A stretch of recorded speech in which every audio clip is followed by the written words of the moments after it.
kita masih berjaya kok. Kita akan menunjukkan nanti di tanggal 14 Februari. Kalau kita melihat soliditas yang ada di teman-teman luar biasa. Biasanya banteng itu makin dicolek, tanduknya makin tajam. Makin menggila, Ganjar bikin kantong banteng di Solo. TKN Prabowo makin panik tergusur. Kelurahan mana, Pak? Sumber, Solo. Solo ya, di Solo ya? Oh, saya Solo nih. Bro, dari Solo. Ini tetangganya Mas Gibran. Sumber, Solo. Dorong Pak Ganjar. Menang. Jelas Solo bukan Gibran. Solo bukan Gibran. Mantap, mantap. Solo Ganjar. Ayo. Solo bukan Gibran. Solo bukan Gibran. Mantap. Solo bukan Gibran. Solo bukan Gibran. Halo, selamat datang di channel Redaksi Jurnal. Dalam sepak bola, Catenaccio sebenarnya sudah kuno, jadul, pertahanan khas Italia yang dikenal juga dengan sistem pertahanan Grendel karena saking kuatnya pada waktu itu. Intinya dalam pertahanan sepak bola akan ada satu pemain belakang yang tidak akan jauh-jauh dari kotak penaltinya. Kesannya kemudian memang negatif, sepak bola yang hanya bertahan.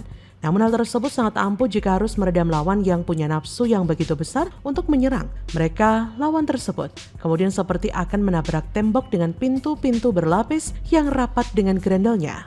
Analogi itulah agaknya yang tepat ketika melihat apa yang dilakukan oleh Capres nomor urut 3, Ganjar Pranowo. Seperti diketahui, Ganjar telah membuat kantor pemenangan di Surakarta. PDIP adalah pemenang di Surakarta. Ganjar yang merupakan kader PDIP sebelumnya adalah Gubernur Jateng. Tentu melihat Ganjar harus membuat kantor pemenangan di Solo, yang sebenarnya agak aneh. Tentu hal tersebut dilakukan karena manuver Gibran dan pengusungnya yang secara terbuka ingin mengikis suara PDIP dan Ganjar di Solo, dan umumnya Jawa Tengah. Itu artinya mereka ofensif, sehingga pihak Ganjar mau tidak mau harus defensif, mempertahankan wilayah lumbung suaranya. Head to head tentu tidak mungkin untuk dihindari. Gibran tentu harus diakui merepresentasikan Pak Jokowi. Sementara Pak Jokowi sendiri dipastikan masih punya kekuatan di Jawa Tengah. Nah, Ganjar tentu tidak mau untuk kecolongan, sehingga pertahanan harus digalang sedini mungkin dan sekuat mungkin. Selain itu, sebenarnya apa yang dilakukan oleh Ganjar dapat diartikan sebagai serangan juga. Mengingat Solo adalah asal dari Pak Jokowi dan Gibran. Bahkan Gibran masih wali kotanya. Apa yang dilakukan Ganjar ibarat sebuah uppercut yang dapat mendarat langsung ke titik pusatnya. Gibran seperti sedang diuji soliditas dan potensinya oleh Ganjar dan PDIP sang penguasa sesungguhnya. Lalu bagaimanakah hasilnya? Tentu tidak bisa diketahui sekarang.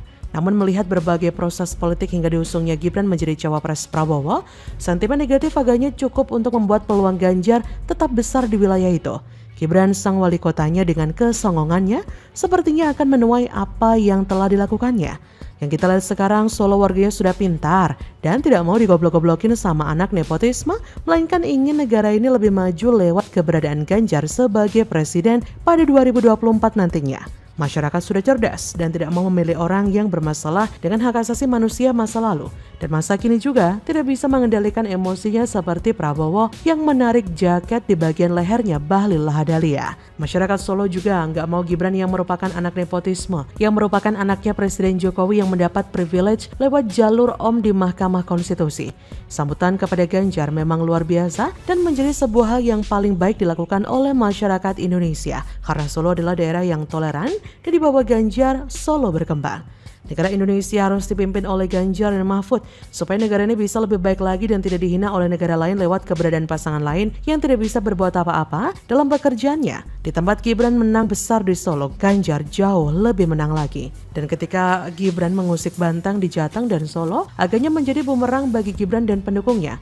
Soliditas dan loyalitas kader Moncong Putih sudah tidak perlu diragukan lagi. Biarpun dikepung dengan narasi pembentukan opini bahkan ada guyuran sembako, nampaknya tidak akan cukup kuat untuk menyingkirkan Banteng dari kandangnya. Bagaimana menurut Anda?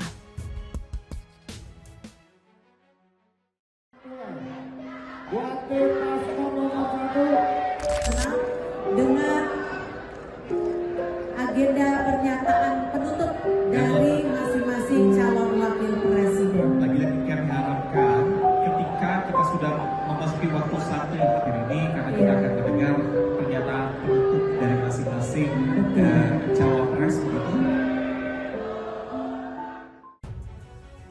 Beda kelas, Mahfud MD juara debat, Gibran kejeduk menghafal contekan dan gak nyambung.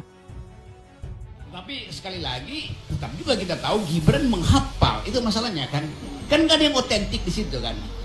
Jadi dari awal kita tahu bahwa ya kita nggak lihat debatnya sebetulnya, kita tunggu siapa yang KO lepas dari isi substansinya. Jadi saya terangkan itu karena sebagai akademisi dan sebagai narasumber FNN kita mesti jujur membuat analisis itu. Apapun isinya kita mesti terangkan. Bagian ini kacau, bagian ini oke. Halo, selamat datang di channel Redaksi Jurnal. Juru bicara Tim Pemenangan Nasional TPN Ganjar Pranowo Mahfud, Iwan Setiawan, menyoroti debat Cawapres yang digelar di JCC Senayan, Jakarta, 22 Desember malam. Iwan memberikan penilaian terhadap penampilan ketiga Cawapres tersebut. Menurutnya, dalam debat tersebut Mahfud MD tampil lebih baik dan unggul daripada kedua lawan debatnya, terutama terkait kontekstual dalam pemaparan visi dan program kerjanya. Dikatakan Iwan, Mahfud yang juga Menko Polhukam tersebut memberikan pemaparan materi, respon dan bertanya dengan sangat elegan. Bahkan kontrol waktunya sangat terjaga. Jadi secara strategi komunikasinya sangat baik. Sementara itu Gibran terlihat sangat normatif dalam memaparkan materi debat, bahkan terlihat seperti hafalan. Terlihat dari merespon pertanyaan yang kadang tidak nyambung. Oleh karena itu, ia memberikan penilaian kepada dua lawan debat Mahfud. Menurutnya, Cawapres 02 Gibran terlihat emosional. Maka dari itu, untuk memimpin negara ini tidak bisa dilakukan oleh seseorang yang tidak bisa mengontrol emosi. Bahkan Gibran juga terlihat seperti sangat angkuh dan sombong dalam berdebat. Jadi secara etika juga kurang. Selain itu, dalam pemaparan visi misi, Gibran terlihat seperti orang yang menghafal dan terlihat berupaya mengingat hafalannya. Begitupun dengan Caimin, terlihat normatif bahkan banyak blundernya. Dalam pemaparan visi misi, Mahfud juga mengulas penegakan hukum penting untuk memastikan investasi dan pembangunan yang berkelanjutan juga bermanfaat bagi rakyat. Menurut dia, salah satu hal yang mesti dilakukan supaya pertumbuhan ekonomi berjalan baik dan lancar juga bermanfaat bagi rakyat adalah dengan memberantas korupsi di segala lini. Memang sangat terlihat jika Gibran terlalu sedang menghafal. Bahkan di sela-sela istirahat, Gibran terlihat memanfaatkan momen tersebut untuk menghafal materi. Ini debat Cawapres bro, bukan mau ujian. Tapi ya maklumlah, bimbel singkat dan instan yang penting asal bunyi. Kita sendiri tahu ya, yang paling menguasai debat Cawapres adalah Profesor Mahfud.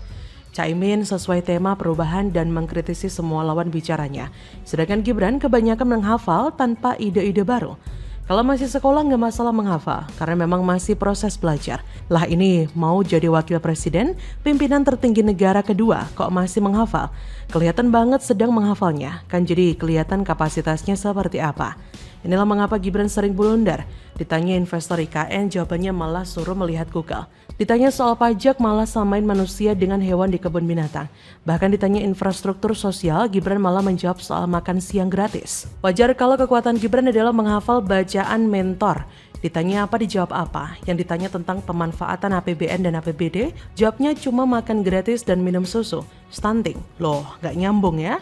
Bahkan Gibran juga membohongi publik bahwa wisatawan Solo lebih banyak dari wisatawan Jogja. Padahal berdasarkan data, wisatawan Jogja jauh lebih banyak dibandingkan wisatawan Solo. Kecerdasan Gibran memang lemah. Kesalahan mendasar pada beberapa istilah dan referensi.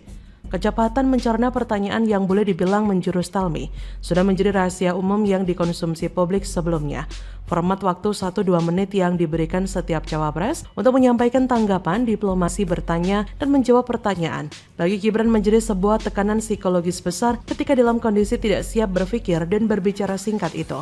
Kalau engkau sedang berdansa dan menari di atas panggung tiba-tiba terpeleset, jangan kau salahkan lantainya. Melihat keblunderan Gibran, akankah Gibran kemudian akan menyalahkan panggung debatnya? Atau baru menyadari mengapa harus saya yang jadi cawapresnya?